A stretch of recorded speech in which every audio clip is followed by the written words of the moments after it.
Bismillahirrahmanirrahim. This is Zakriya Alam Khan from Mile Studio. My dear viewers, आज का जो हमारा टॉपिक है that is about past continuous tense. So first of all, let's know about the structure of past continuous tense. Past continuous tense की structure के बारे में बात करते हैं. First of all, you have to use subject. Subject इस्तेमाल करें. Subject में हमारे पास he, she, it, I, we, you, they, या किसी शख्स का नाम फॉर एग्जाम्पल अली, या किसी जगह का नाम फॉर एग्जाम्पल पेशावर, या किसी चीज़ का नाम फॉर एग्जाम्पल चेयर. ये आपके सब्जेक्ट्स होते हैं. सब्जेक्ट क्या होता है? जिस शख्स, जगह या चीज़ के बारे में हम बात करते हैं, that is our subject. Then इस्तेमाल करें वॉज और वर का. अगर आपका सब्जेक्ट सिंगुलर है, for example he, she, it या आई है, तो वॉज का इस्तेमाल करेंगे. अगर वी, यू, दे या दो नाम्स हैं, फॉर एग्जाम्पल अली एंड वली, तो फिर वर्ब का इस्तेमाल करेंगे प्लस वर्ब आईएनजी, और साथ में वर्ब और उसके साथ आईएनजी के इस्तेमाल करेंगे प्लस कॉम्प्लीमेंट और आपका रेस्ट ऑफ द सेंटेंस बाकी जुमला. Definition: past continuous tense is used to show an action that was और wasn't in progress at a particular time in the past. Past continuous tense में हम उन actions की बात करते हैं जो कि जारी हो पास्ट में. माजी में वो एक्शन जारी था और टाइम इसका मालूम होता है.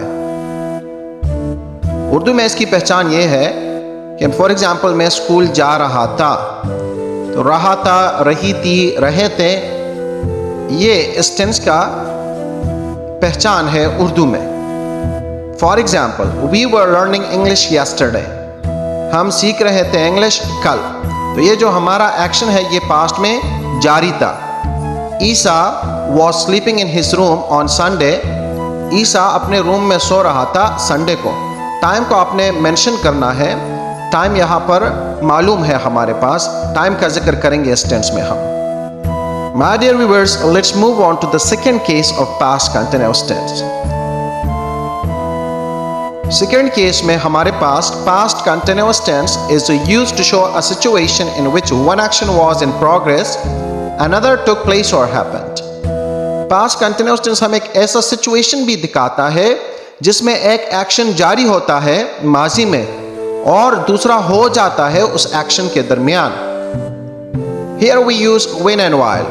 यहाँ पर हम when and while का इस्तेमाल करते हैं ताकि ये दो जुमले हैं इनको हम मिला लें. For example, they were eating when I called him. वो खाना खा रहे थे जब मैंने उनको कॉल किया. तो they were eating, उनका खाना खाना ये प्रोग्रेस में था, जारी था. when I called him, जब मैंने कॉल की. मेरा एक्शन उनके खाने के दरमियान शुरू भी हुआ और ख़त्म भी हुआ. Come to next example. While she was cooking, the guests arrived. जब वो खाना पका रही थी, मेहमान पहुंचे. तो ये जो उसका एक्शन था ये जारी था, दरमियान में दूसरा एक्शन हो गया है. For example While I was teaching, someone knocked the door. जब मैं पढ़ा रहा था तो किसी ने दरवाज़ा खटखटाया. तो एक एक्शन जारी होता है और दरमियान में दूसरा हो जाता है. तो इस सूरत में हम when and while का इस्तेमाल करेंगे past continuous tense में. Note: when is used with simple past tense. when को हम simple past tense के साथ इस्तेमाल करेंगे, but while is used with past continuous tense. लेकिन while को हम past continuous tense के साथ इस्तेमाल करेंगे. जैसे कि ऊपर आप एग्जांपल्स देखें, they were eating when I called him.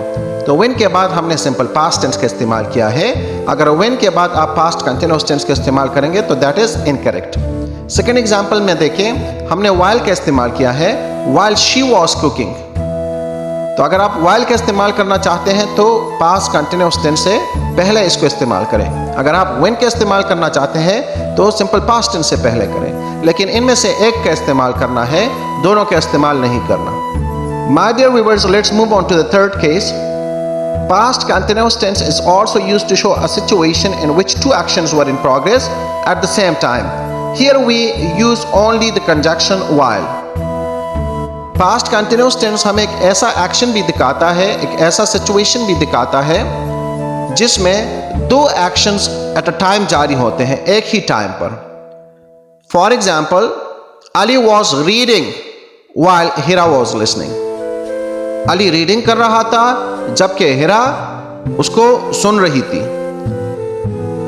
तो दोनों एक्शंस एट अ टाइम जारी है। Come to second example, while we were sleeping they were shouting. जब हम सो रहे थे तो वो चीखें मार रहे थे। तो दो एक्शंस एट अ टाइम हमारे पास जारी है और ये भी पास्ट कंटिन्यूअस टेंस है। लेकिन यहां पर हम व्हाइल का इस्तेमाल करेंगे। आपकी मर्जी है व्हाइल को आपने पहले सेंटेंस के साथ इस्तेमाल करना है, दूसरे के साथ इस्तेमाल करना है। लेकिन अगर पहले आता है व्हाइल तो दरमियान में कॉमा जरूर लगाना है। और अगर व्हाइल को आपने सेकेंड एग्जाम्पल के साथ इस्तेमाल किया तो यहां पर हम कॉमा का इस्तेमाल नहीं करेंगे, जैसे कि फर्स्ट एग्जाम्पल में। My dear viewers, let's move on to the fourth case. Past continuous tense with words if and wish gives present continuous meaning. Past continuous tense हमें present continuous meanings भी देती है, लेकिन यहाँ पर हम if और wish का इस्तेमाल करेंगे। For example, if I were not teaching right now. ये right now से आपको पता चल जाता है कि यहाँ पर past continuous tense का मतलब क्या है। If I were not teaching right now, अगर मैं अभी नहीं पढ़ा रहा होता, I would attend your call. तो मैं आपकी जो कॉल है वो अटेंड कर लेता। लेकिन इसकी मीनिंग क्या है कि मैं राइट नाउ क्या कर रहा हूं, पढ़ा रहा हूं। Come to the second example, I wish I would speaking English fluently.